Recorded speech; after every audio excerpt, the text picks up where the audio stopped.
Mesdames et messieurs, The greatest festival of our contemporary society, the Olympic Games, is about to begin.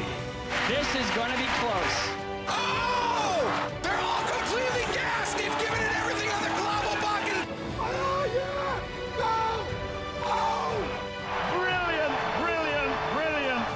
But that is an Olympic championship. Ready? Hello and welcome to another episode of Keep the Flame Alive, the podcast for fans of the Olympics and Paralympics. If you love the games, we are the show for you. I am your host, Jill Jaracz, joined as always by my lovely co-host, Alison Brown. Alison, hello. How are you? Buongiorno. I'm so excited to talk about this. You got to go to a Milano Cortina event. Si. We'll And get to made it. It made me feel very Italian. I'm so excited that you got to go. We'll get to that in Milano Cortina news. We have so much to catch up on because we did not tape over Thanksgiving. We had a show, but we did not tape a regular show. All this stuff happened. Things have been busy. It's like, I think this happens every time we pre-record a show. Something huge comes out while we're off that week, and we're, God. I know. So we have a ton to talk about. We have some great interviews, but first we have to shout out to a great patron. One of my favorites. They're all your favorites. Come on. That's true. But shout out to patron Sam Bacon, who I crossed paths with at Paris. I did not get to meet him in person, but like we were around the hockey venue at the same time in Paris. I was very bummed. That happened a few times to me, Yes. where I was in the same event with someone, but just couldn't get to where, or physically couldn't get to where they were, because, wandering around venues for us can lead to trouble. So Sam, very sorry we didn't get to meet you in Paris. Probably safer for you that we didn't. Sam will continue our thanks in a second. But speaking of getting lost in venues, so I was doing some Olympics training yesterday night, and I've been rucking, but I did not go outside. We've had a lot of snow, and people don't necessarily clean their sidewalks very easily. And with it getting darker earlier, it's been hard to get out. So I went to the gym with my backpack and got on the treadmill that will do hills, like really big hills. Excellent. And you can choose a virtual scene to walk through, and they have alpine mountains. And it's just you on a road walking through the mountains. And I'm like, I am training for getting lost. It's just me. There's a car that doesn't stop. You almost get to the village and the scene resets. It's gonna be I'm already feeling it. Someday you're going to get on that road and be like, I've seen this someplace before and I survived, so I'm going to be okay. That's right. And you know what? Why else we're okay? From our patrons. That's right. Thank you, Sam Bacon. We really appreciate all the support you give us year in and year out. It's a lot of fun to have you be part of Shuklistan. And if you would like to get a patron shout out, you can look at flamelifepod.com/support for the many ways to do so. All right. We are talking speed skating today. We got long track. We got short track. We got Shuklistani Erin Jackson. We got gold medalist Erin Jackson. That's right. So first up, we are talking with Erin Jackson, long track speed skater, two-time Olympian at Beijing 2022. She won gold in the 500 meters, and she's looking to defend that title in Milano Cortina. At the Team USA Media Summit, I went to some of her roundtable time, which was her sitting at a desk surrounded by reporters, and we all kind of lobbed questions at her. So the topics jump around a fair amount, as does the sound. I tried to even it out as best I could, but some people are farther away, some people are closer. So hopefully you can hear everything. It's kind of fun to hear these because the topics jump around as you hear what different reporters are working on story-wise. So take a listen. I think on the first day you might have said something about separating your identity, your personal identity, from the identity of your sport and athlete. Is that right? Right, yeah, I guess I would say I don't have my self-worth wrapped up in my performance, Wins and losses are just part of everything, and I don't see a loss as a failure because, there's always something to learn from it. Like, you have some athletes who, when they have a bad race or a bad event, they want to just, block it from their brains. But I feel like I do want to, reflect on even those bad performances to, help me not make the same mistakes again. So yeah, I just feel like I come into my performance really level-headed. Was there ever a point where you did attach your self-worth to the outcome of your events, or? I don't think so. I don't think with sports it was ever that way for me, just because I didn't grow up really as an athlete. Like I grew up as more of an academic or a student, and then got into focusing on sports much later in my life. I was already 24 at that point, so I feel like that also helped me with my approach to athletics and performance. Yeah. Did you instantly see value in a loss or setback, or is that something you had to come to understand? Or? No, I think I came in with that mindset of kind of having a good relationship with loss. Yeah. So what's changed physically and mentally from the last cycle that you prepared for? I would say a lot has changed. I guess mentally, coming in as the defending champion, that adds a lot of pressure. But I think I really thrive on the pressure because, I'm, like I said before, I'm kind of like a calm, relaxed competitor. And I feel like the pressure really helps motivate me, like light the fire a little bit to get, a little bit more oomph to my races. I'm really looking forward to coming in and hopefully having a repeat. Physically, anything changed? Physically, yes. So I have a lower back injury that's been giving me some issues. I have 3 herniated discs. And this season, really since December, January of this year, I've been, really battling with that and trying to find solutions. And I think we're in a pretty good spot right now. And I just had to do a bit of rethinking how I train, like training smarter versus harder, substituting some workouts to relieve the strain on my back, not doing a lot of lifting in the gym, and taking on some aqua jogging. It looks kind of ridiculous, but it's been a really great training method for me, and then also a bit of elliptical too. Just basically finding new ways to get some workouts in. Do you think this solution could extend your career with the back and everything to keep going past 2026, or have you made a decision? So I'm kind of taking it, one day at a time. Of course, I would love to keep going. It'll just come down to how these solutions hold up for my back. There is the option of surgery that I could maybe explore, after the games. I have another teammate who had the same surgery that I am looking to get, so it's also kind of nice to see how she returns to play from that. Just taking it one day at a time. But of course, I'd like to continue. I feel like I still have so much to learn. Is that Kimmy? That's Kimmy. Yep. Fox Special Forces. Uh-oh. How long did you have to prepare for that? How long did I have to prepare? I don't remember, actually. It was probably, it was at least a month, I would say. Okay. And then, what did you take away from that experience? And did you have anything to apply to your athletic career? I definitely learned that, I'm a lot tougher than I thought, because I'm not much of a risk taker in that regard. And, I have a lot of fears, and they did a really good job of exploiting all of my fears on that show. So it was really tough, mentally, physically, emotionally. I applaud the psychologists who came up with the ideas for that show, because it was really tough, but I think it was a good character building experience for me. So I think I came out of it, feeling a bit more confident with myself. After those first few days, I got back, it was just I don't know. I don't even know how to describe it. Just getting back into reality, and I was kind of like a shell of a human for a little bit. Once I was able to reflect on it, I'm like, that was a really good experience. So, I'd recommend it if you want to try it. I will tell you, it's not fun. Actually, it's not fun, but you'll learn a lot. Whose idea was the aqua jogging? The aqua jogging, I think our athletic trainer, he's used it for other people who have injuries. I think just, being in the water takes a lot of strain off the body, so it's good for all sorts of injuries. What do you find joy in at this point in your career? What are you finding joy? What gets you up in the morning to go out and do this? I would say I've been a skater my whole life. It's always been what I love to do. My first memories were skating up and down my driveway on those little plastic skates that you attach over your shoes. So I've just been a skater for as long as I can remember. And then that morphed into being what we call a rink rat, just someone who hangs out at the local skating rink, skating around to the music, eating pizza with your friends. So that was, kind of my whole childhood. So that's still what gets me going. Skating is just what I've always enjoyed doing.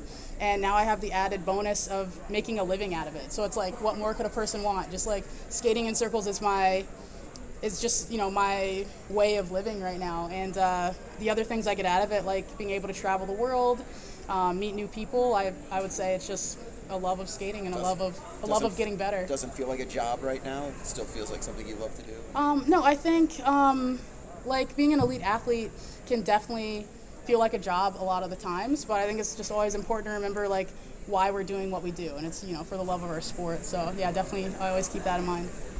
How much has your life changed since you won a gold in terms of attention and people knowing who you are, and what has that experience been like? Yeah, life has definitely changed a lot. I'm a bit of like a quieter person, so like all the media has been a lot, but I think like I know that it's a really important part of the job, right? Like for myself and for my sport and for the whole Olympic movement. So I try to be, you know, a good representative as much as I can and really take advantage of the attention when it's here, because, you know, with the Olympic sports, you know, the exposure comes and goes, so I really try to make the most of it while it's here. Who's the person that you heard from that maybe you were not expecting, or what was the best thing that happened since you won? Let's see, I had a few really cool experiences right after the Olympics. I got to fly in a fighter jet, and I got to pilot it a little bit too. I took us through one of the little spins. We reached 9 Gs of force, which was really intense. And I also got to attend the Vanity Fair Oscars party, so after the Academy Awards, and that was really awesome just to, you know, hang out with a few celebrities. And yeah, I've spoken to a lot of schools, which is always really rewarding because, you know, I'm a big advocate of, you know, combining sports and school, just, you know, being a lifelong student. So yeah, it's been really awesome to kind of, yeah, take it all in and give back while I can. Are you a speed junkie with the fighter jets? Do you just like to go fast? Is that, you know? I like to go fast when I'm in control, so that one was definitely a little scary for me. Yeah, I would say even I'm pretty nervous on the bike as well, like downhill biking. I have a pretty good agreement with my coach. Like, yes, I will go up the mountains in Utah as much as you want, as long as you let me ride in the car on the way down. So, yes, I would say I'm not much of a speed junkie unless I'm on the ice or on my wheels. Yeah.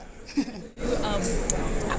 questions. One, how sharp do your skates get when you're really tuned? And do you ever feel that like there's something dangerous about having something that sharp strapped to your body? Yes, I would say that we are skating around with some weapons on our feet, but luckily, you know, it's not like short track speed skating where you're pack style.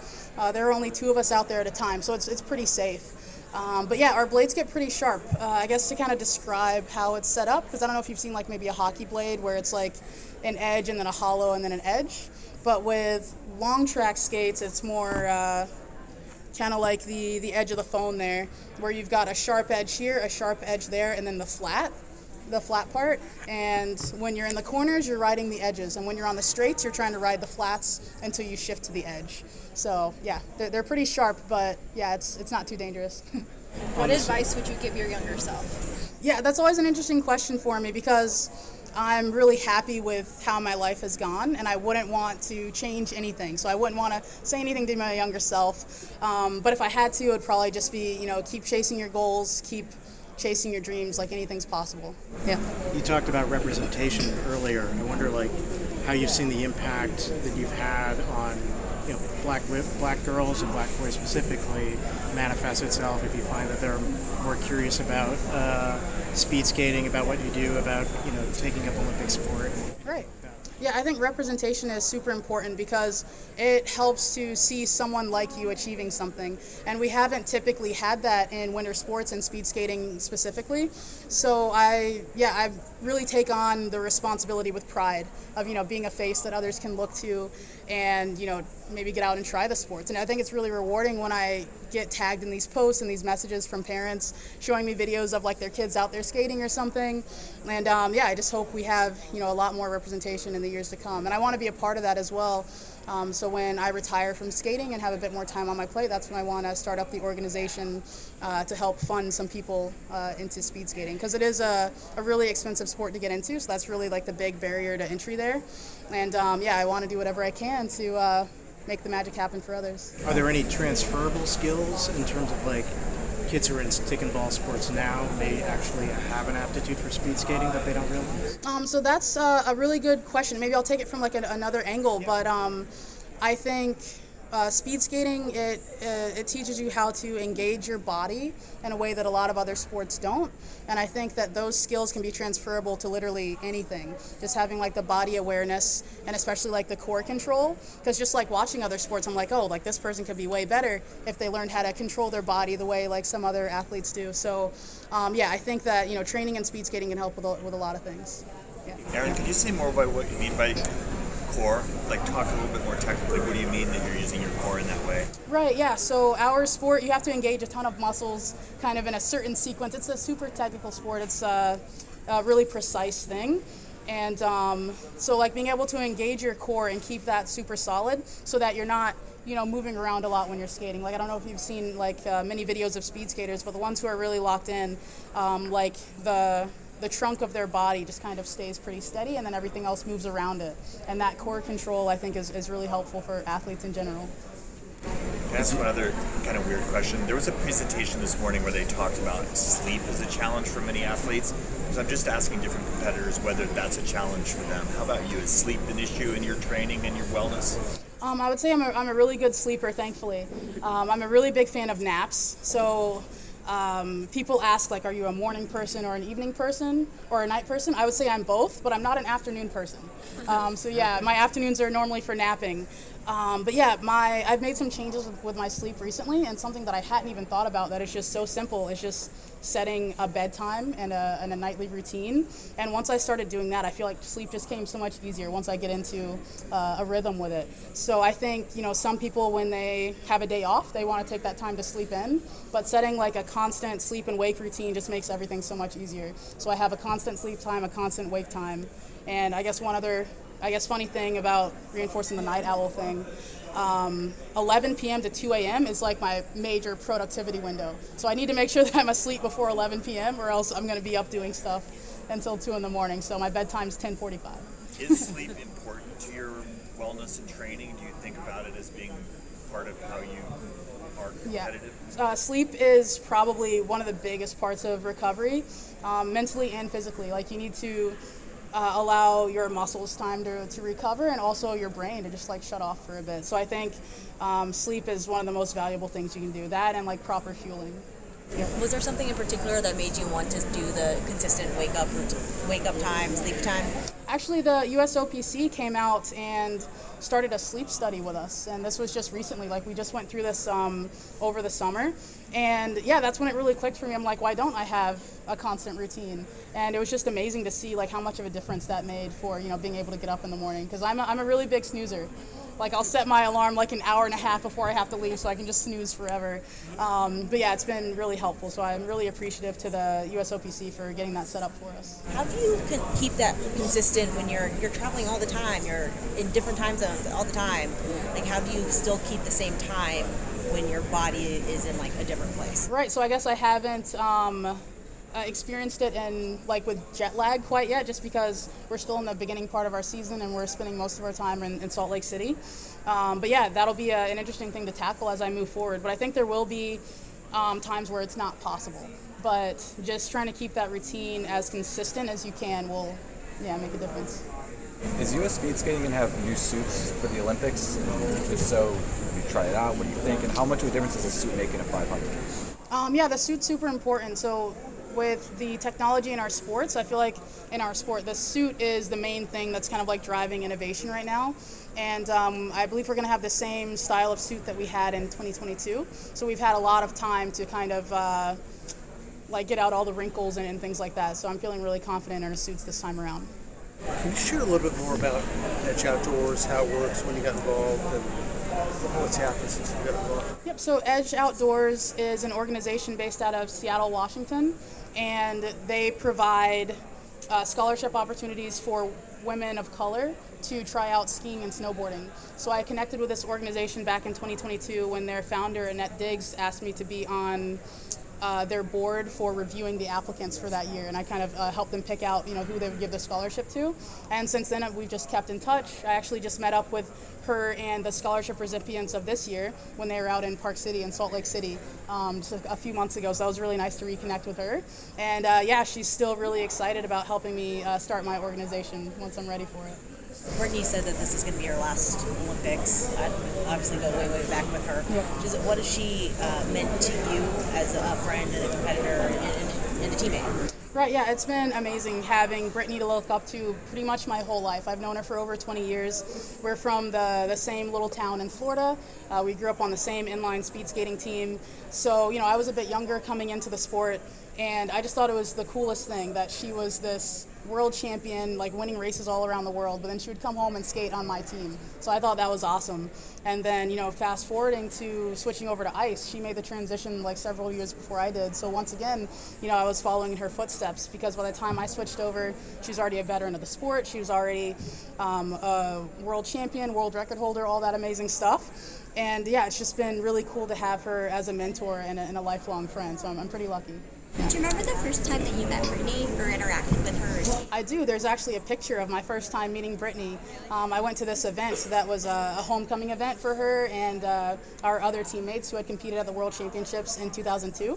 And I showed up to this event wearing my little artistic skates, because I started out, well, not started out, but before that I was an artistic skater, which is like figure skating but on roller skates. So I showed up to this event and I got a picture with Brittany Bowe and then my other teammate Joey Mantilla. He was also long track speed skating medalist in 2022. So yeah, I've got this picture with them from my first time meeting them. My first introduction to inline speed skating was at that event, so it's a really cool picture to have. How amazing is it that you have that backstory and then you have what happened in 2022 and just what does that story say about teammates and sportsmanship and everything? Right, yeah, I think when it comes to the Olympics and just sports in general, I think a lot of people just focus on the sport aspect of it, and I think that story showed the humanity of what we do and that we're all people, and I think it was just an amazing story. Like Brittany said it best. She said that, this was bigger than us, like it was for Team USA. It's for the feeling of, winning a gold medal as a country. So, that's why she did it. That's why she made that amazing sacrifice for me. And I think it was just an amazing way to show the world like how selfless, how wonderful she is, and as Olympians, how great we all are. So it was a really cool story. Do you feel like women like her and Lindsey Vonn that are older athletes are maybe redefining what's possible for older female athletes, the way society viewed them? Yeah, definitely. I think, they're showing the world that they are strong and capable and just, I didn't want to say an improper term, like BA women. You could say it. But yeah, I think it's really amazing. It's really cool to see them, and especially giving back to the sport, right? Because, sometimes you can lose like the, what do you call that? I want to call it like the old guard. Like when they move out, sometimes you don't have someone to teach the next generation. So it's really nice to see them, sticking around and giving back, and just giving all of us someone to chase. How does it feel knowing that you are that new generation of athletes to teach the up-and-coming generation? Yeah, it feels amazing. I'm always super excited. Just like showing up to practice with my younger teammates, they are looking so strong this year. So I think it's going to be an amazing year for U.S. speed skating. So I hope everyone's going to tune in. I'm super excited. And I mentioned before that one of the main things I'm looking forward to is watching the excitement on my teammates as they get to the Olympic Games and just watching them feel the energy of it all. So yeah, I'm really excited to be a part of that. A lot of people are talking about Jordan Stoltz and how he's going to break out. What's it been like being his teammate, and how much are you looking forward to seeing what he does in Milan? Yeah, Jordan's a really special athlete. He's doing things that no one has seen before. It's really, really impressive. So for people who might not know, he is a two-time world championship, how do I say this? Two-time triple gold medal champion at the World Championships. So he's won the 500, the 1,000, and the 1,500 2 years in a row. And unfortunately, last season going into the World Championships, he was really sick, so he wasn't able to continue that record, but I'm sure he would have if he were healthy. He's just a phenom of the sport, and it's just amazing to see like how he's pushing the boundaries. And when you have someone like that in the sport, it really shows other people what's possible, and then it helps everyone get stronger. So he's doing an amazing thing for our sport. Yeah. Have you ever talked like 500-meter strategy with him, from Olympic gold medalist to world champion? Has there ever been share between you guys? I feel like with the 500, it's you don't have to think a whole lot with that one. There's not a whole lot of strategy because it's like you're just going the whole time. I assume he's got a lot of good tips, but I mean for the 500, it's just start fast, go fast, end fast. Have you reconnected with roller derby in any way since Beijing? Since Beijing, yes. When's the last time? I think last summer I went to an event. I didn't compete, but I went and helped out with my team, Bont Skates. They're a team based out of Australia. So I've been with them since 2009 with inline skating and roller derby. So I went there to kind of help out with like their vendor booth and helping out with coaching their team at a roller derby competition. And then the summer before that, I believe, was the last time I competed in roller derby. And then I decided for my health and for my back safety that I should probably put that on hold for a little bit. So yeah, I probably don't have a ton of roller derby in my near future, but maybe once I get my back under control, I'd love to get back to it. So wait, what year summer was it that you did compete in roller derby for last? That's a good question. All my years run together. So it wasn't this past summer. What was that, 2024? So it would have been 2023, I believe, yeah. What do you remember about getting back into it that year, and what was that like? Yeah, I just think it's so fun. It's the only team sport I've done, so it's just amazing to have that community and just have like people to share the track with. It's such a fun sport. Like if you haven't seen a roller derby event, like I really recommend it. It's really awesome. So it was cool to be there with my team. My team is based out of Jacksonville, Florida, so it was nice just to reconnect with them and just have fun out on the track. So it was a really good experience. But you mentioned Australia. You went to Australia for the event? Oh, no, sorry. My sponsor team is Bont, and they're an Australian company. Yep, that's my sponsor team. But yeah, we're, that's kind of separate. But yeah. Who makes your your ice skating boots? My ice skates, Marchese. They're actually based in New York. So yeah, just north of here, I think. What lessons do you take from the last Olympic cycle that you've applied to this time around? Yeah, I would say I think I've I think I've changed quite a bit from then to now, and this cycle is all about like I mentioned before, like training smarter, right? Not necessarily harder, just because I'm a bit older now. I'm like, other than Brittany, I'm the oldest person I race in the 500. So yeah, it's just really finding the other ways to train, whether it's like finding new ways to train safely or really focusing on my recovery and spending a lot of time in our like sports med room and things like that. So I feel like that's the main thing that's changed, is being more aware of my body and my injuries. Yep. What do people who don't follow speed skating, what do you want them to know about the sport? What do you think people maybe don't realize? Right, yeah, I think a lot of people don't realize how much it hurts, It's we build a lot of lactic acid in our muscles, and that's what kind of burns. It's like the burning feeling that you get, because to go fast, you need to, I say the two things of speed skating, sit low and push to the side. So the sit low part is what really hurts, especially when you're building all those forces through the turn.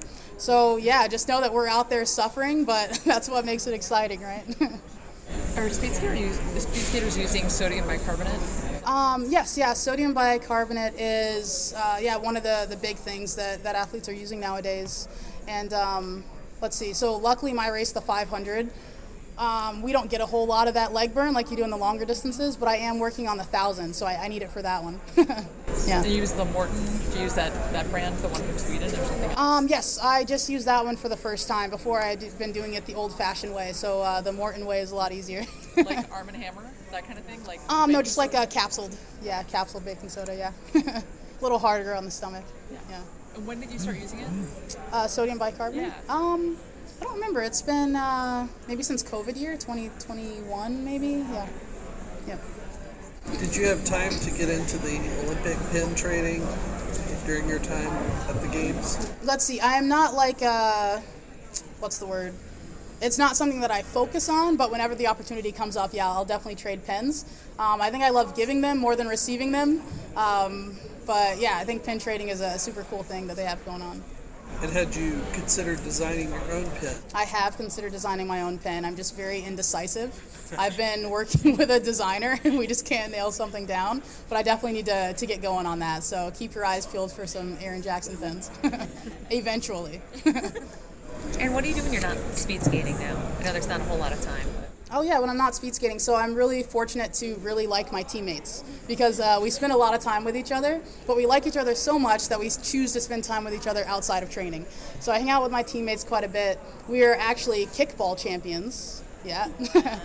So we're in a recreational kickball league, and we didn't win this past season, but we've won 2 other seasons. We just had kind of an off year this year, but we're coming back strong next year to take on this year's champs. And we also play a lot of pickleball, which is pretty fun. And I would say, outside of that, just spending a lot of time with my pets at home and with my dad. My dad moved out to Salt Lake City in 2021, so it's been really awesome having him there with me and just supporting me from closer. And it's also a lot easier to give him tech support when he's in the same area as me. So yeah, those are kind of the main things. Who else is on this kickball team? Brittany's on the kickball team. Yeah. Hillary was supposed to be on it, but I think she had some sort of Hillary Knight, the hockey player. I think she had some sort of injury when it first started, so she decided to, take a step back from that. But yeah, my other teammates, and Olympian Kimmy Getz, Austin Kleva, other teammates Mackenzie Brown, and then former skater Brett Perry. We have a pretty big team. I don't know if I can name them all. Oh, Lana Gehring, she was a short track Olympic medalist, and her partner Hallie. Yeah, it's a pretty nice team that we have. Yeah. When you get that many competitive people in something that's like not the Olympics, is everyone still very competitive? Brittany is very competitive. Yeah, Brittany's the one who's always, driving the competition, and I'm the one who's like, oh, we're just out here having fun. So. Do you have a home rink or U.S. rink preference between Salt Lake and Milwaukee? Do you have a sentimental attachment to one versus the other? I think Milwaukee is a really special rink for me just because we always have the Olympic trials there. So there are a lot of good memories associated with Milwaukee. And also the city has a really rich speed skating history. So whenever we have big competitions here, the community really turns up for it. And just seeing them fill the stands and seeing how passionate they are about the sport is really awesome. And then also in Salt Lake City, we just have such a beautiful venue. It's the one that they built for the O2 Games. So the home of U.S. speed skating has been based there since then, when it was previously Milwaukee. So yeah, we're just really lucky to have really awesome venues in Salt Lake City. So ready for Salt Lake 2034 already with everything we've kept up there. But yeah, I don't know if I can pick a favorite. Salt Lake is near and dear to my heart because that's where I live, but Milwaukee, I have so many good memories there. And when you travel to Milwaukee, do you make time outside of the competition to reconnect with any of the legends who are based there or who come to the competition? Right, yeah, I would say the main one would be Bonnie Blair. She's just a really big legend, and it's amazing that she's still giving back to the sport so much. She's doing a lot of fundraising, and she has her own team there, and it's just, really great to see what she's doing. And her daughter, Blair, is also skating really well. She was just in Salt Lake City for our World Cup trials that we had, and she's making some really great improvements as well. How has Ocala commemorated your gold medal? Is there like a home where you billboard? Is there something in the high school? Like when you go around Ocala, how can we tell it was the home of Erin Jackson? I actually just found out, a couple days ago that for people who don't know, Ocala is considered the horse capital, right? So a lot of horses. I didn't actually realize that until I was older, and I told someone I was from Ocala, and they said, oh, the horse place? And I said, what do you mean? So I don't know how I didn't even realize that, but then I started thinking, I'm like, we did have a lot of horses. So they have this thing where they put up these horse statues all around the town, and different people can sponsor them and design them the way they want. So they recently put up a horse to commemorate their 3 Olympic medalists. So for me and Joey and Brittany. And Brittany's mom just sent it to me in a post where they were unveiling this new horse. So I'll definitely have to go check it out next time I'm in town. So you haven't been able to say yay or nay on the horse yet? No. Well, I saw a video of it. I think it looks really awesome. Yeah. Yeah. Do you have your... Oh, I get it, yeah. All right. It took me a minute, yeah. Do you have your medal displayed anywhere cool, or is it in a drawer? What? No, it's in a little pouch because I'm still traveling quite a bit doing media with it, so I normally keep it in a little pouch in my travel bag. I normally joke that the only thing it's good for is getting me stopped at security. Yeah. So. Do you whip it out at TSA then and have to show it? Yeah, okay. Typically. Okay. Yeah. Do you notice a difference in the different types of ice at different rinks? Like, does air quality make a difference on how the ice reacts and how you have to skate on it? Yeah, definitely. Ice is very variable. So rink to rink, of course, and even day to day, the ice conditions can change quite a bit. So yeah, one of the big, I can go back to like Milwaukee versus Salt Lake City. So Milwaukee is a sea level rink with humidity, so the ice is going to be a bit slower. And then Salt Lake City is an altitude rink without as much humidity. So then ice will be a lot faster, maybe a lot more brittle. So it's just about, getting to these competitions early to figure out like the way each rink skates. And then also kind of the shape of the rink can change quite a bit. So how you like attack the angles of the corner and things like that. So there's a lot that goes into, skating at different rinks. And I think that's part of what makes it pretty exciting. How does something like a slower ice affect your body, especially like when you're going all out for a sprint? Right, yeah, I think I skate a little bit better on slower ice, especially coming from the inline side where maybe I don't have as much finesse or as much glide in my stroke than someone who's a bit more, I would say I can be a little bit inefficient the way I skate. My skating is more like high tempo. So I think I thrive a bit more with the slower rinks. It kind of gives me a little bit of an advantage. And then the faster rinks, I'm really working on my glide. I think that's what's really coming into play with the 1,000, the distance that I'm trying to get better at. So yeah, I'm definitely seeing improvements in my glide. But yeah, it all changes from rink to rink. You were talking about the skate blade edges earlier. Yep. How much do you have to maintain that, and how key is that to sort of some of what you're talking about with the efficiency in which you skate? Yeah, the edge is super important. There's a lot that goes into sharpening. Let's see, I got fired from sharpening my own blades at the Olympics. But I don't know, in my defense, I sharpened my blades that entire World Cup season, and I won a lot of World Cups on my own sharpening. But then someone else saw me sharpening and was like, no. But yeah, I recently just got back into sharpening my own blades in the last few months. And it is a lot of work. You have to be really patient with it because you can easily mess them up if you're maybe watching TV or talking to someone while you're sharpening. But yeah, it's a really important part, making sure that your edges are nice and ready to race.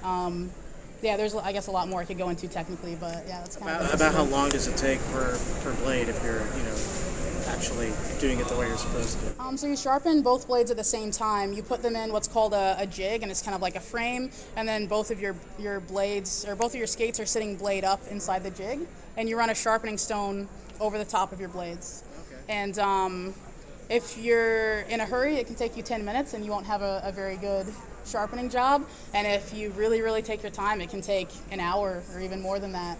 So I'd say I typically spend maybe 30 minutes on my blades. But yeah, it's a very important part of what we do, but it can also be a bit painstaking. And you travel with the jig? Right, we travel with our jigs. We have to take them apart to pack them, but yeah, we travel with our jigs and our stones.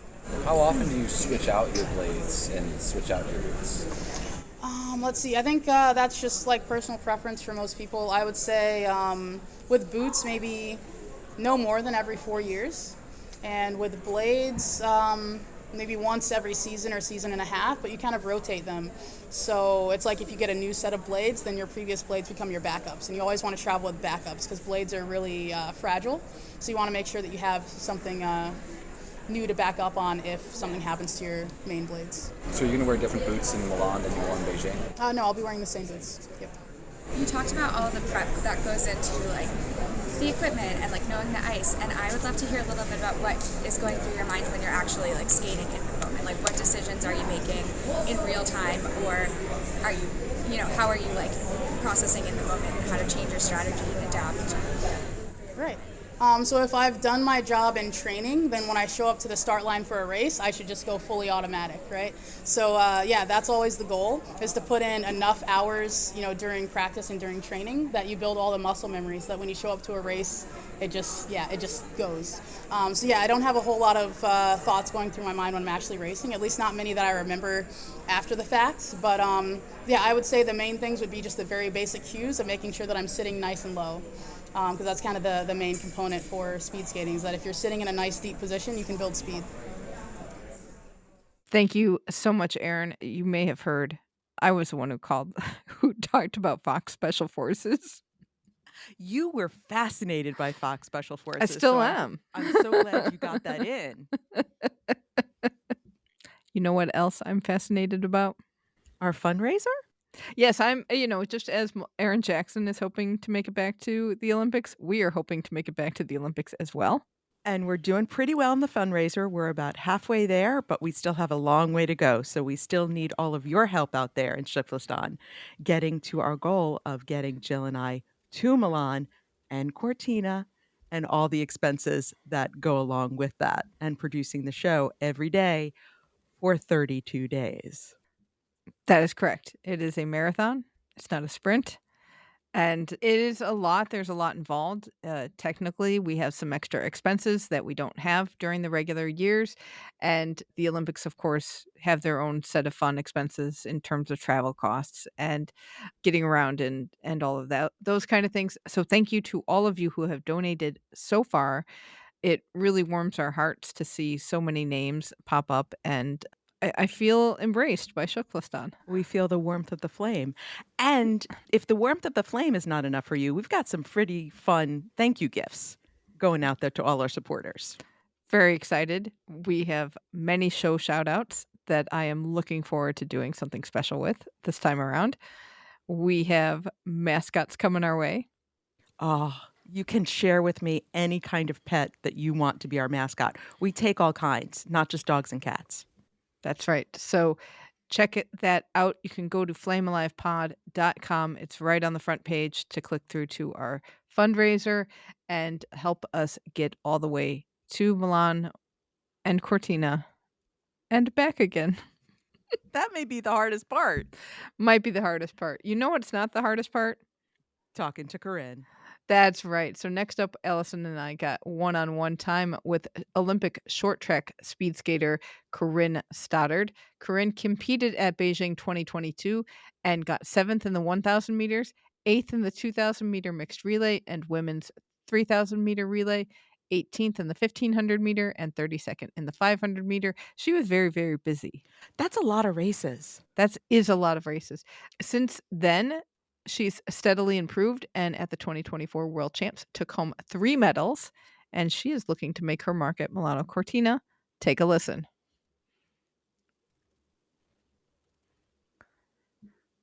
My name is Corinne Stoddard. So short track, we love short track. I'm going to start with the first question, socks or no socks? Socks. Definitely socks. You've done relays, both mixed and with women. Mm-hmm. Tell me about the difference of working with the boys and then not the boys. Yeah, the mixed relay is a lot shorter of a race. It's half the distance two-thirds of the distance that we do for the women's relay. So the mixed relay goes by really quickly, and it's basically just a full sprint from the start, whereas the women's relay is a little more strategic. So usually just the plan of the race is a bit different. And obviously, it's just different, going out. I always start in the mixed relay, so going out for the boys when they're going really, really fast, that's always exciting. And then in the women's relay, it's always exciting for me to get to, make some moves at the end of the relay and pass it off to Kristen to finish it. So we read some things where you're working on your tactics. Mm-hmm. How is that working, and what kind of changes are you making? Yeah, so at the first 2 World Cups, there were 2 races I definitely could have had gold in, but just tactical error. I got passed in the last lap. And basically, I was just leading every race from start to finish, quarterfinal, semifinal, final. And with the new schedule that the ISU has put out, we only have about 20 minutes in between races. So to do that, it's pretty hard when your competition is really strong and they're sitting in your draft the whole race. So just changing my tactics a little bit where I can be a little more relaxed and not have to lead the quarterfinal and semifinal. So I have a little more energy in the final to do what I want to do. So fatigue is an issue. Yeah. It's just I'm putting a lot more energy out in the earlier rounds than I need to be for how strong I am. But I really feel comfortable out front. So it's just a little bit gaining confidence to know, I don't need to be super stressed in the earlier rounds to be out front versus the final. I want to be out front, obviously. How is it passing people then? I mean, because being out front, if you stay out front, you don't have to worry about trying to get through. Is that where the Yeah, it's also just an early... I mean, in the final, I like to be out front just because I like to control the race, and I like to just be out there and not have to worry about people taking me out or blocking me out of the front, you know? Versus in the quarterfinal and semifinals, I feel like I've been leading a lot, mainly because I get a little nervous about getting taken out and not making it through the next round, or, you know, like just things. Short track is there's a lot of luck involved in terms of if you get bombed or not, which bombed meaning like someone makes a really bad pass on you and you get taken out. And if you're not in the top two and that happens, you don't get advanced to the next round. So it's mainly just a safety blanket for me to be out front, but to make those changes of, you know, being more comfortable, like I don't have to lead this and I can make moves at the end, will really help me secure more golds in the future, I think. Does that change based on who's in your heat? Yeah, I mean, obviously every race the tactics are a little different depending on who's in your race, and you know, like what their strengths are and what their weaknesses are compared to you. So your tactics change a little bit depending on who's in your race. Yeah. Who changes your race the most? There's a couple. Courtney Sorrell, Kristen Santos, Choi Min-jung, Kim Gilly, Alexandra Velzabor. Those are our top women. And yeah, if you have a race where like 3 of us top women are in a semifinal and only 2 of us are guaranteed to make it out, that definitely changes the tactics for everyone. They also change their tactics. So yeah, just knowing what your competition might do. So do you make race plans race by heat as you see who's going to fall into your lineup? Yeah. Me and my coach go over who's in the race and what we think they might do and what I should do depending on what they might do. How much does your brain hurt at the end of a day or at the end of a competition versus your body? Yeah, more my body, but it's definitely because short track, you get out there and you have a plan, and then all of a sudden that plan is not going to work depending on what someone else did. And you just have to be super adaptable and change your race plan immediately and have other tools in your bag that you weren't going to use. Do you approach the different distances differently? I mean, obviously there's different skills and tactics, but do you approach each distance differently? Yeah, I mean, the 500 is obviously just all out as hard as you can go, just a sprint. That's probably my weakest distance because I'm not a sprinter, but this year I've definitely been a lot better in it. Like last year I wasn't making finals, I wasn't on the podium, whereas this season I was in both A finals and I was on the podium once in the 500, so my top speed is definitely getting better. But my 2 main distances are the 1,000 and the 1,500. And yeah, the 1,500 usually starts out a little slower than the 1,000 just because it's a longer race. But yeah, the 1,000 usually starts out pretty fast and just try to hang on. And the 1,500, it's more of a like progressive, starts slower and ends faster. On those longer races, obviously you have to keep your focus. So besides thinking about what's happening on the ice, what are you keeping in your head? Like during the race? During the race. Yeah, I'm mainly focusing on who is where and how I feel also. Like if I'm out front and I'm still feeling like really good, then I might try to pick it up a little bit, make people behind me hurt a little bit more. Yeah. When you said about not being a sprinter, is that more a preference, a physicality, or what you're good at? More like a physicality and what I'm good at. Like I'm just not like really a fast twitch athlete. Not like I've never been like a super explosive athlete. I've always been an endurance athlete. Like before I switched over to ice, I did inline skating and I was a long distance skater. So like 10K, 15K points races, elimination races. So I've always been more of a endurance, like long distance skater. But this season I've definitely seen a lot of improvements in my sprints. So I'm kind of hopeful that I do have a chance at medaling even in the 5 at the games. What kind of ice do you like? I love the ice in Utah because that's where we train. It's super glidey and fast. Because I like to skate from the front, it's nice to be skating on faster ice, whereas if you're on slower ice, it hurts a lot more to be out front than in the draft. So I definitely prefer faster, glidier ice. But Milan, when we were there last year, it was pretty quick ice, so I'm excited to race there. Excellent. Thank you so much, Corinne. Thank you so much, Corinne. Thank you so much, Corinne. Please follow Erin and Corinne on social. We will have links to their social media pages because there are a lot of them in the show notes.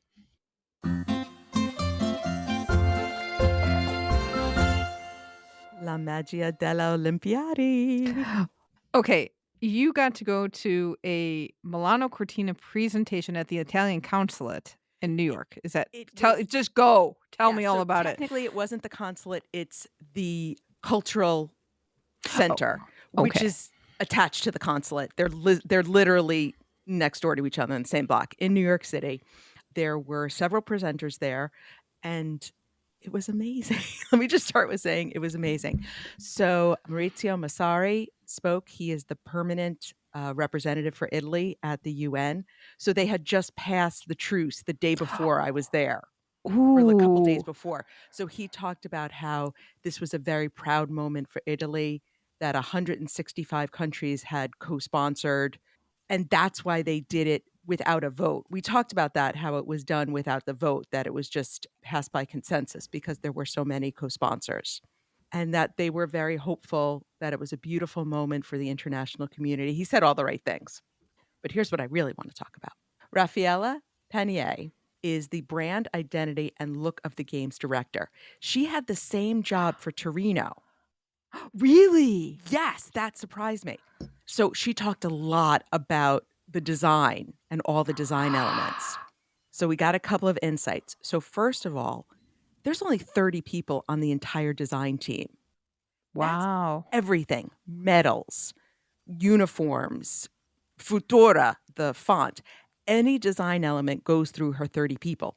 And all of her 30 people have different specialties. So some of them are artists, some of them are graphic artists, some of them are designers, some of them are technicians. So it all comes together in this one team because, as she said, there's no expert in metal design. Like, there's nobody who specializes in that. You have to have all these different elements put together to create all the different pieces of the Olympics because it is a unique look of an event. So I got to ask her a question, which I was very excited about. I asked her about why they were doing so much futuristic things. You know, Milan and Cortina has such a long history. Italy has such a long history. And first of all, she told me it was a good question. So I was like, thank you, Raffaella. And she said that people around the world know Italian history. They know the Renaissance, they know the art, they know the design. But what they don't know is the future, forward-looking part of Italy. So that's how they wanted to focus the design, to bring people more aware that Italy is a very progressive country, that it has a lot of modern elements to it as well. That is interesting. And I would say, like, Milano is probably the most modern of the cities, perhaps. We'll see when we're there. But yes, it definitely has a very forward-looking edge to it as compared to, say, Rome or Florence, which definitely more embraces its history. And not that Milan doesn't embrace its history, but what is it selling the city on? And they really want to sell the city on, we're modern, we're moving forward, we have a futuristic edge to us. I thought that was an interesting take. And doesn't everything they've done now make so much more sense? Yes. Right? The whole design of it, I kept saying, why are we not embracing Italian history design? That's why. But here was the really fun thing. So she talked about the design of Tina and Milo, and I found out why we ended up with the flow.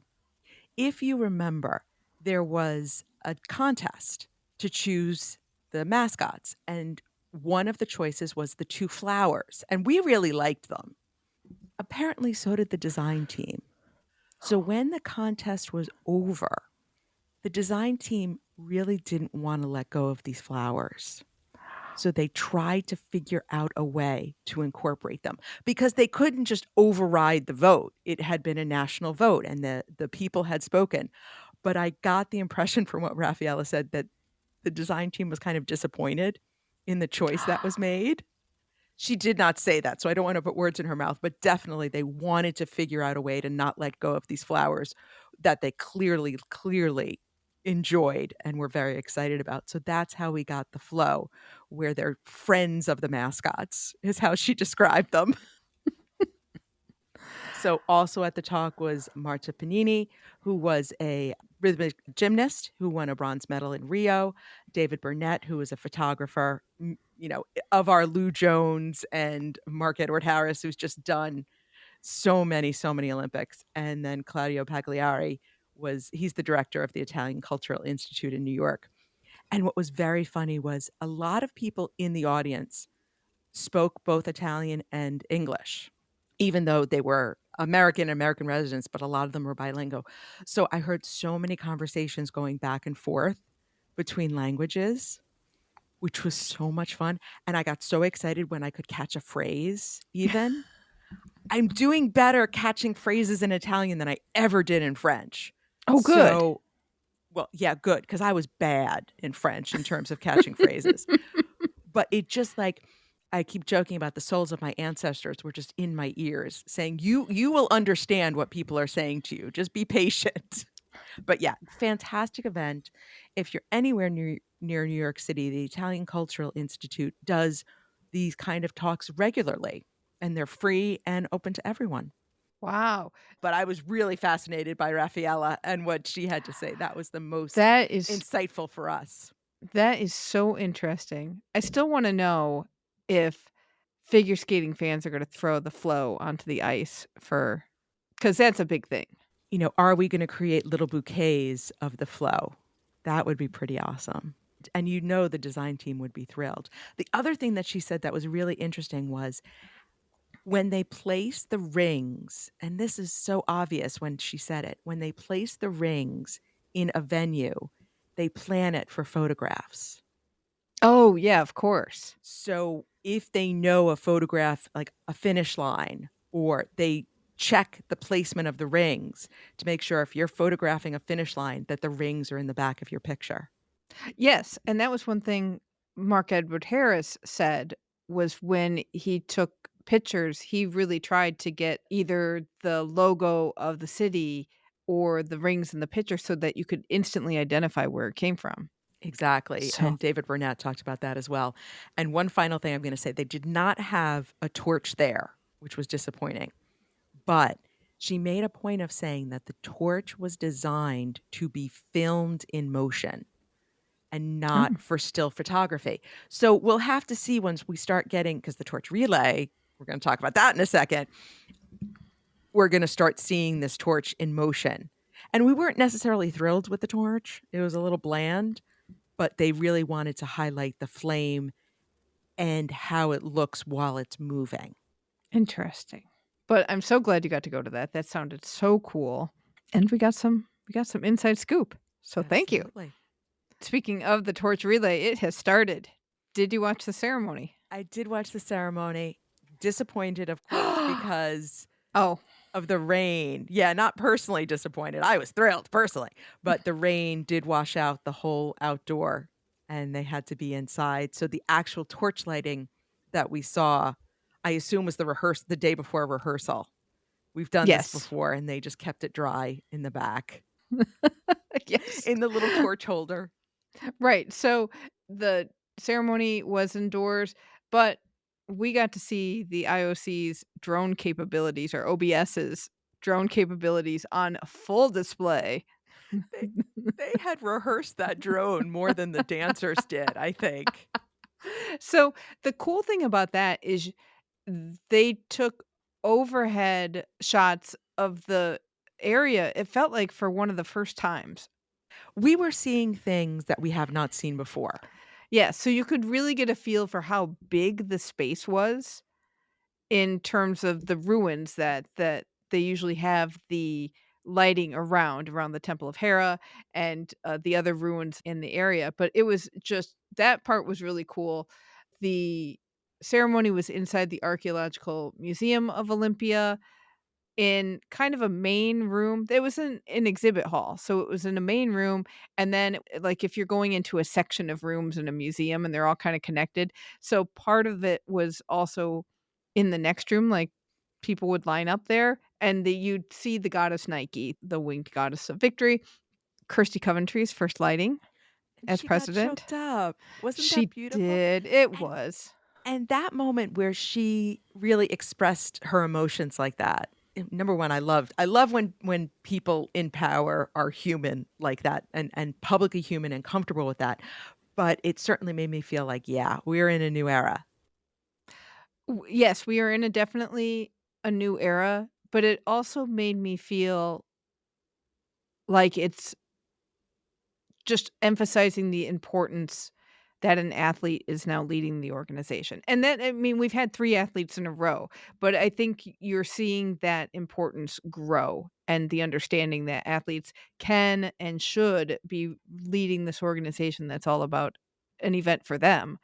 And she had some very touching words about what Athens meant to her as an athlete, because that's where she really won her first medals, and what being in Olympia really means to her as well. And it's just, yeah, you could really tell how much the whole movement really touches her every day, and she's grateful to be able to lead the organization.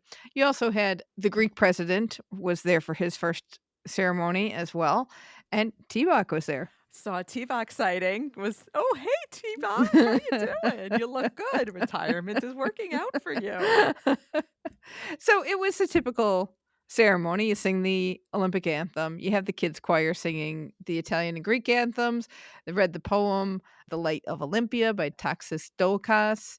Then you had your speeches from the mayor of Olympia, Giovanni Malago, who's president of Milano Cortina 2026, who was, interestingly said he ran with the torch in 2006 through Rome, and he's going to do the same route again. Oh, For I missed this that one. detail Yeah. that he said that. And after Kirsty Coventry spoke, the Hellenic Olympic Committee president spoke, and then, yes. Okay, before you go there, did you realize that was a new president of the Hellenic Olympic Committee since Paris? No, I did not. No, because he looks exactly the same as the old Hellenic president. I think they grow them on an olive tree, and they just pluck off the next president of the HOC. So after the speeches, which were pretty short, all things considered, everyone kept everything pretty quick. Time to light the flame. So they cut to the dress rehearsal. New music, new choreography. Same dresses from the Paris, which were new Same from the dresses. Paris, which are Yes. so talk about beautiful in motion. Yes. I really liked this ceremony because I actually did go back and look at the Paris one real quick, because there were elements where I went, I don't remember this from before, because I thought they kind of recycle the stuff and things, but the choreography seemed a little bit more flowy and a lot more movement than just kind of walking around in a circle, and less of the male soldiers featured. They seem to get more action at the beginning, like before the ceremony began. Mhm. They had a whole intro section where they were highlighted. So once we got into it, it was like, okay, boys, sit down, let the ladies take over. Right. And the Paris ceremony had singing in it. Not the music had vocals, and this music did not have vocals. And I thought it was very lovely and very the movement of the music. It was very lilting, and the movement of the dancers. It was I really enjoyed it. Went a lot faster than the Paris ceremony, it felt like. Yes, it did. I also liked that. And yeah, cut back to the museum. They do the whole, they lit the flame with the parabolic mirror, put the flame in a bowl. The bowl transfers to another part of the grounds, and they light a torch again. And then they cut back to inside the museum where they've got the flame that's been saved. And then there's one last prayer. They light the Milano Cortina torch. All I kept thinking about during this segment as they're moving this bowl of fire around are their poor museum curators who are just probably being sick in another bowl in the back of the museum saying, these things have survived for 3,000 years and you're going to burn it down. They're marble statues, and marble benches. Did you notice the marble benches? Like they pushed them together in the center, but they couldn't move them much farther because they were heavy. I was hoping they were plaster, but no, they were probably marble. So the first torture was Petros Kadatzis, who is from Greece. He's a rower, competed at Paris and won bronze. The torch is long. Did you notice that? It's a long torch. It is very long and skinny. And the reason you noticed it was because of the next torchbearer, Yes. who is not very tall. Right? So Stefania Belmonda, very famous cross country skier in Italy, she lit the cauldron in Torino 2006. She joins him. He comes outside. They cut outside. They release a dove, and Petros runs out. He's on his way to go see and pay homage to Pierre de Coubertin's monument, which contains his heart. And Stefania Belmonda joins him, and she is tiny. They call her the tiny tornado. And that torch is about half the size of her. I mean, it's a good thing she was a cross-country skier, so she knows she's got good upper body strength to hang on to that thing and not slam her in the knee with it. Right? And then they start running, and they run, and they run, and I'm thinking, wow, they are doing a really good job running together with that torch in between them, both holding onto it. And I keep thinking, I actually got Google Maps out because I thought this is a lot farther run than they have run before, because they were, and it was a bit, it was like they were inside. They were weren't outside. inside. They had to run like 1.6 kilometers versus like maybe one if you're outside. Google Maps did not like me trying to walk from the temple area. So that's approximate. But it was long. It was a long, long run. And I will say the flame on the torch, the Milan torch, was hard to see sometimes. I think that was because of the weather, that it was blowing at Yeah, it, so that yeah. it was probably very, very small because it was cold and rainy and windy, which is why they had to move inside. So I have a feeling that the flame was not blowing out because it is power. Right. So, but I have a feeling the flame was very, very tiny for most of that run. And they're So- running, so it's even getting more Right. wind. So yeah, and it's in the back of the torch, but you could see the gas moving You too. always can. So at the monument to Pierre de Coubertin, it gets passed off to luger Armin Ziegler, who's like the most successful luger of all time, He I has believe. 427 Olympic medals. Right. Yes, exactly. He runs up the stairs, and then brand new.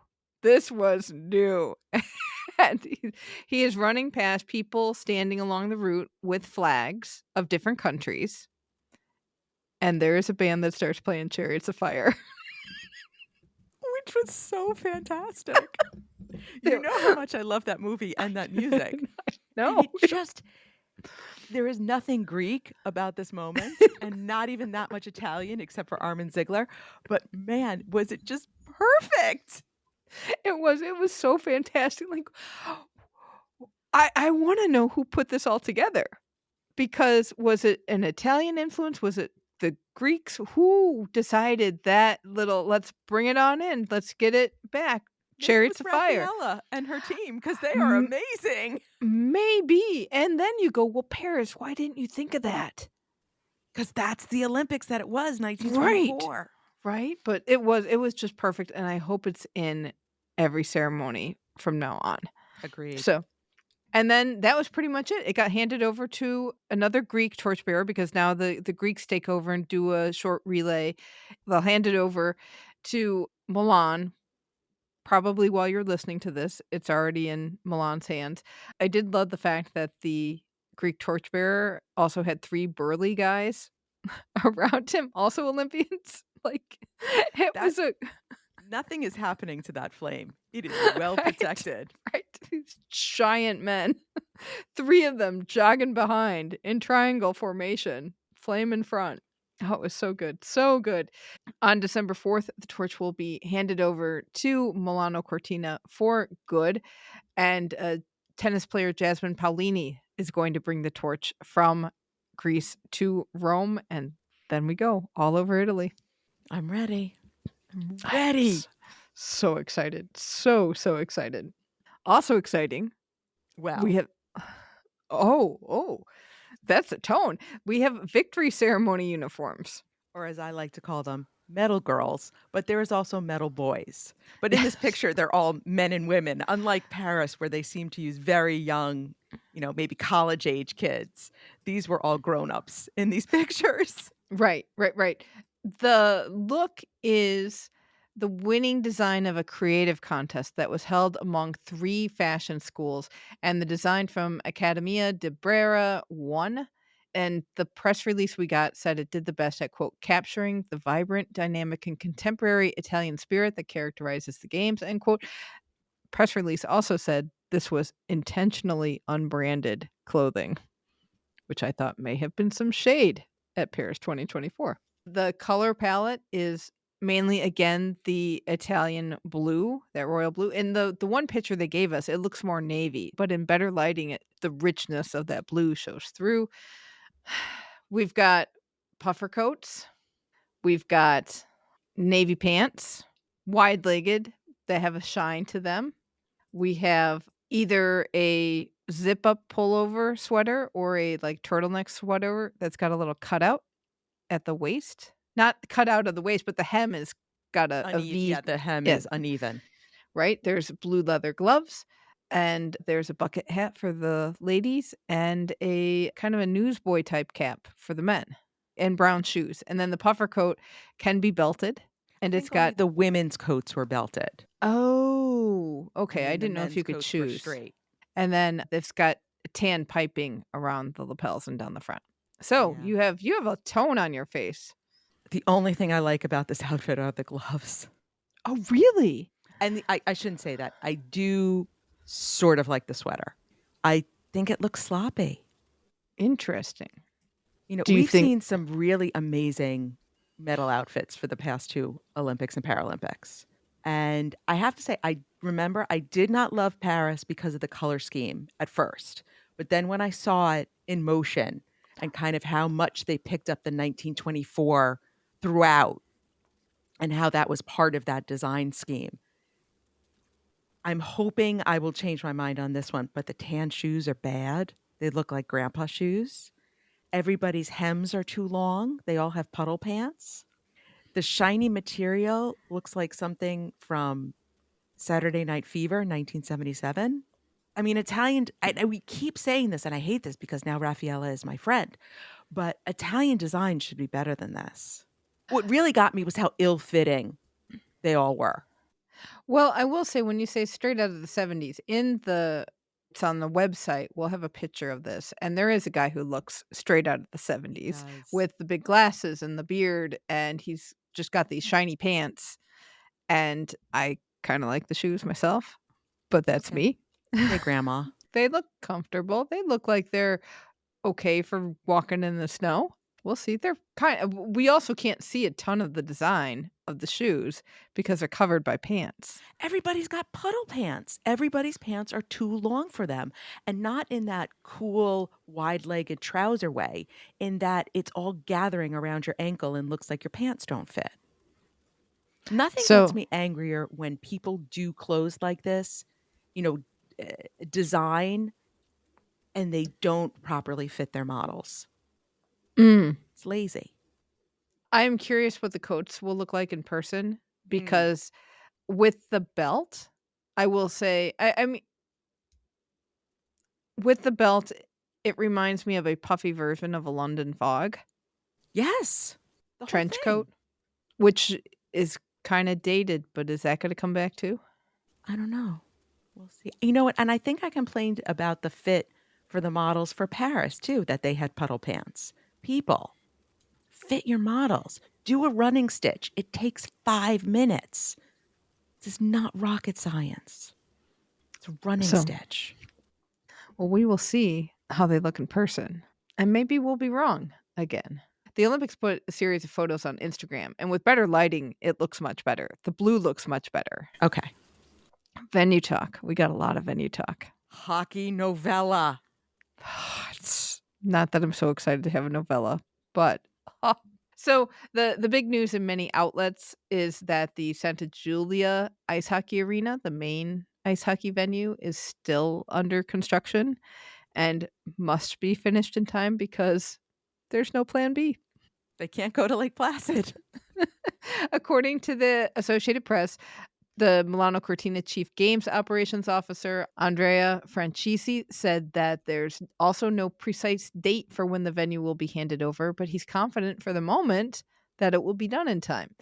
And Francisi also said that the companies involved has sped up their work significantly. So. We did get a press release today, Wednesday, the 3rd of December, that the new arena is going to host a tournament on January 9 to 11. So guess it's got to be done for that, right? There is scuttlebutt, and I'm sure you've read this, and I read this in a bunch of places, that the Players Association of the NHL is very unhappy right now. I have not read this. Yes. Not surprised, because they probably know what, I mean, they were at Sochi, so they would know new venue. And new venue does not sound like, if you don't have the venue done in time for a good test event, because that's a month, less than a month away.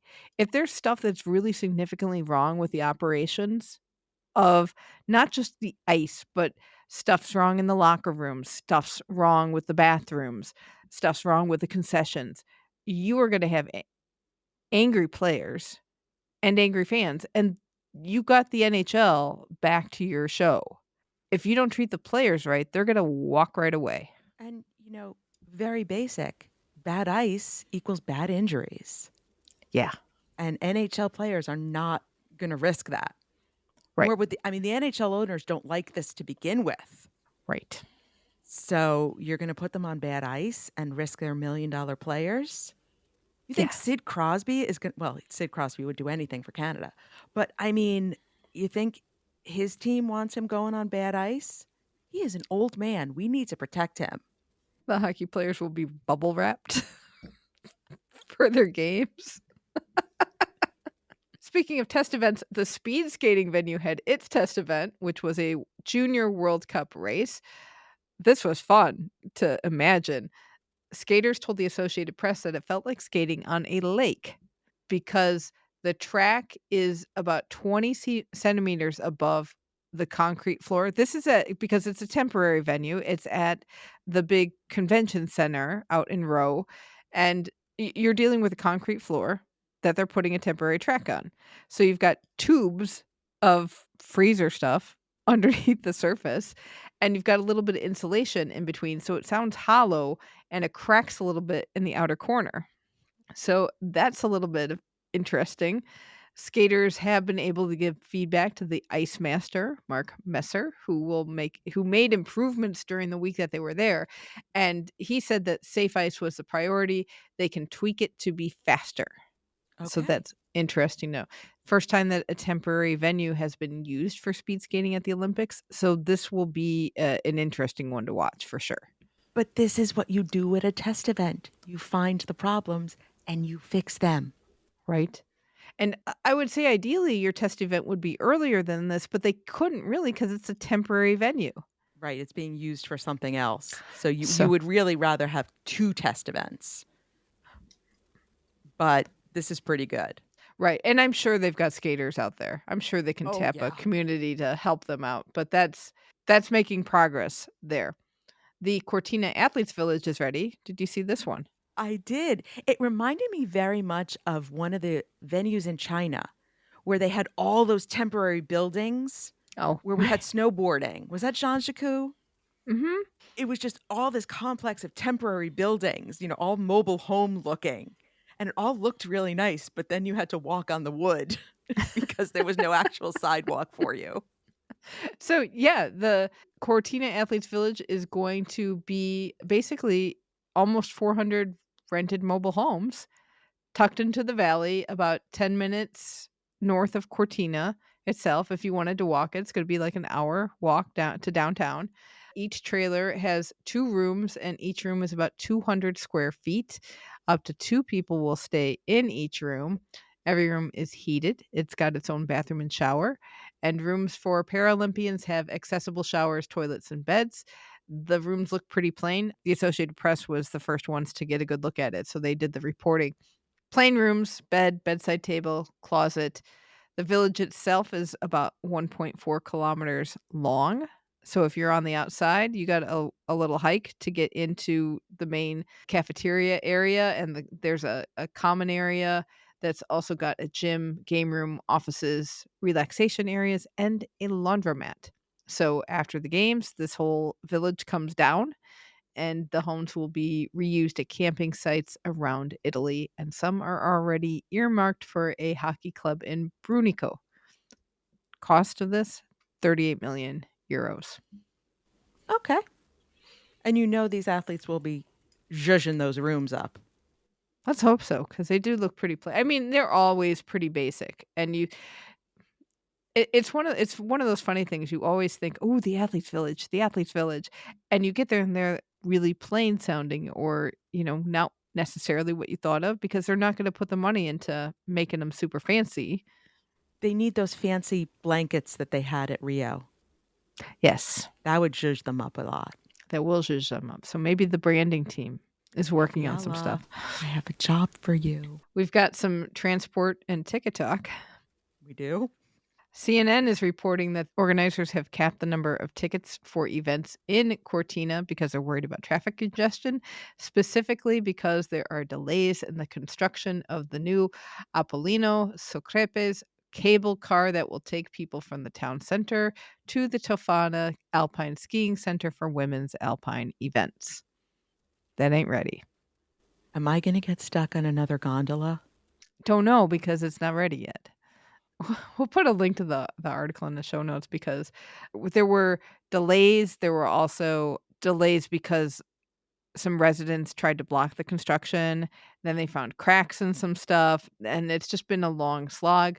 But there's also delays in preparing the collection points for spectators, and problems in finding drivers and shuttles. So this has meant that the organizers cut 15% of spectator estimates for now. Initially, they expected 200,000 people. I would imagine over the whole time, because Cortina is tiny. It's 5,500 people.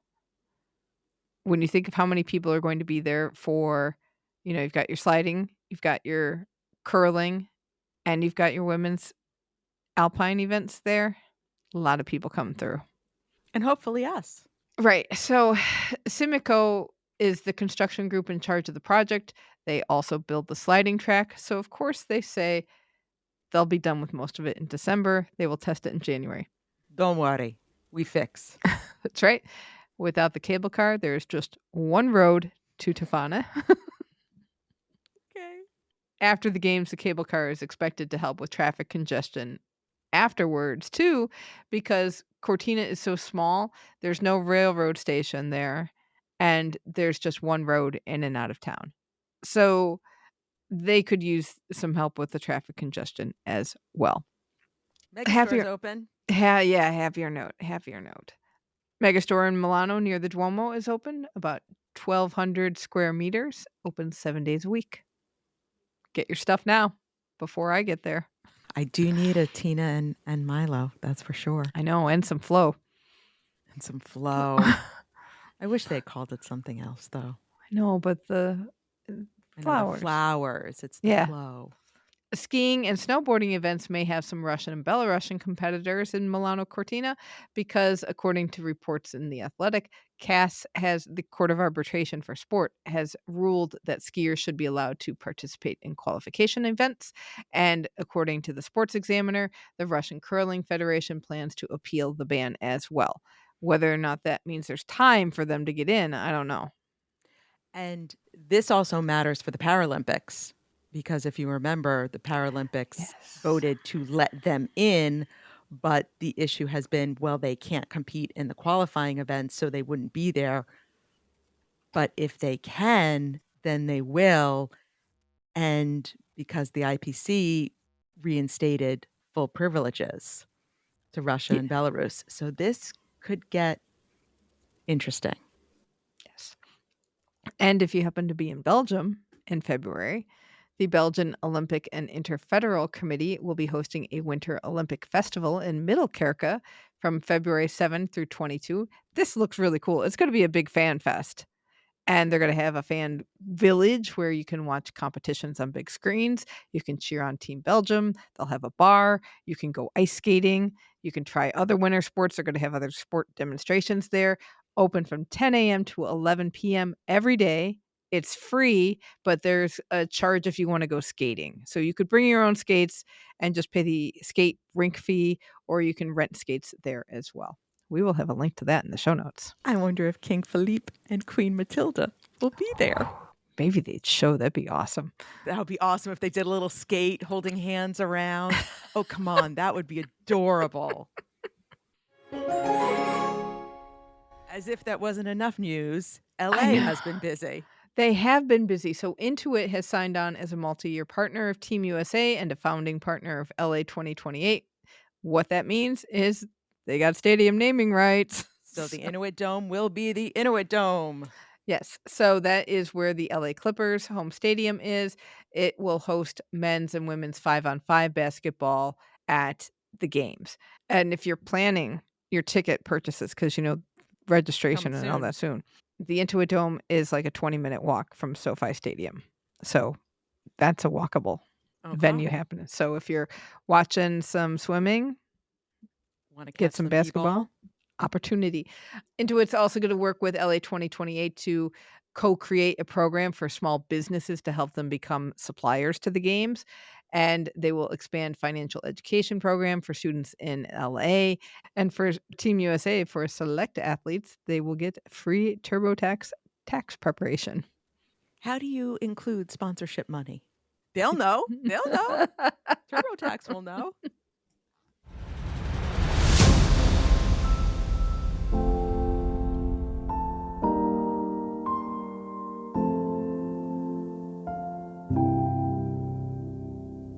I forgot we had music for Salt Lake City. Oh, no. No, it's not. That music might change too. I still might change it. If they change the name for Salt Lake City 2034, no longer Salt Lake City, it will be known as Utah 2034. You have a tone. I mean, if 2030 can be the French Alps, we can be Utah for 2034. I don't see the problem. A lot of people are upset about this. Well, I think because we're so used to the games as being a city. And which has been not true for ages. Right, because you always have to have venue or sports in other areas. So I think Milano Cortina is one of those that just said, hey, we're going to start using 2 base cities. French Alps said, okay, we're going to be the French Alps. And Utah has come in and said, we're going to be the state because we want to unite the state in this endeavor. We want to acknowledge that the games are not going to be just in Salt Lake City. And it allowed them to do that funky new graphic. With Yes. 4 letters of Utah, 4 numbers of 2034. Yes. With, again, very controversial font.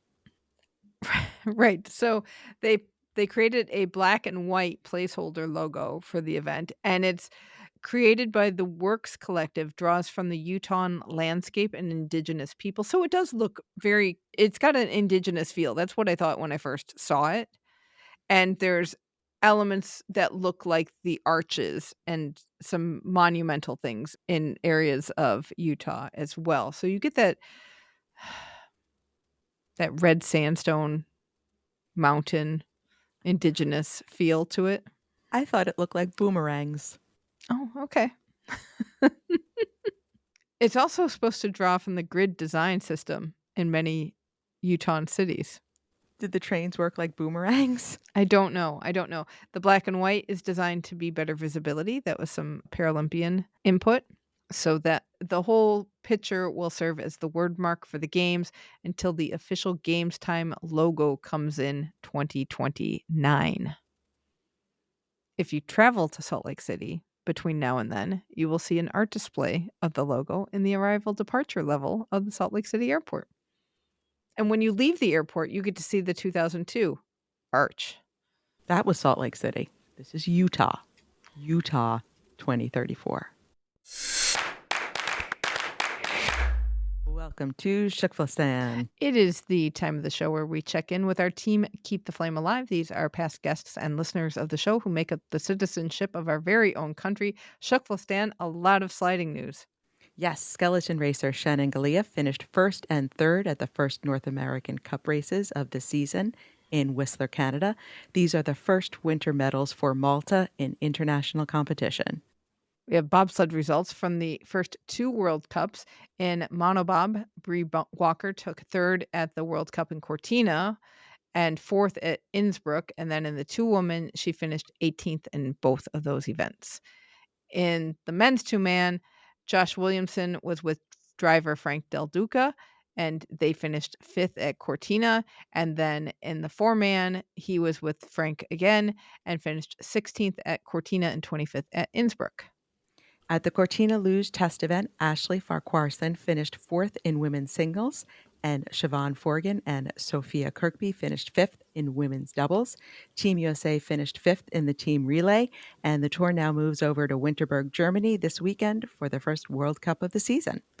Cross-country skier Bruna Mora has kicked off her season with multiple races in Finland and 2 weekends in Sweden. She's competed in the women's 1.2-kilometer sprint classic, the 10-kilometer classic, and the 10-kilometer free. Her finishes have included 1 did not start, 1 did not finish, and placements ranging from 72nd to 46th. She has been able to rack up some FIS points along the way and is ranking higher than she ranked last season. So good for her for a good start. Outstanding. And congratulations to you for getting the cover story on the December 2025 issue of the Journal of Sports Philately. Thank you. And thank you for saying that title, because that's another one of the words, along with memoir and reportage, that I can't say. Yeah, that was super exciting. They reached out. It was a lot of fun. It was fun to work on that article. Also fun is our review of the week. Yes, Run Young 50 said, I love Jill and Alison's endless enthusiasm for all things Olympic and Paralympic and their expert knowledge and wide range of guests they feature. I've learned a lot from listening. Thank you, Run Young 50. And that's going to do it for this episode. Please do not forget to support our fundraiser and help the show provide you better coverage from Milano Cortina. Next week will be our final installment of our look back at the Sydney 2000 Olympics and Paralympics. Was it the greatest games of all time? You'll have to tune in to find out. Thank you so much for listening. And until next time, keep the flame alive.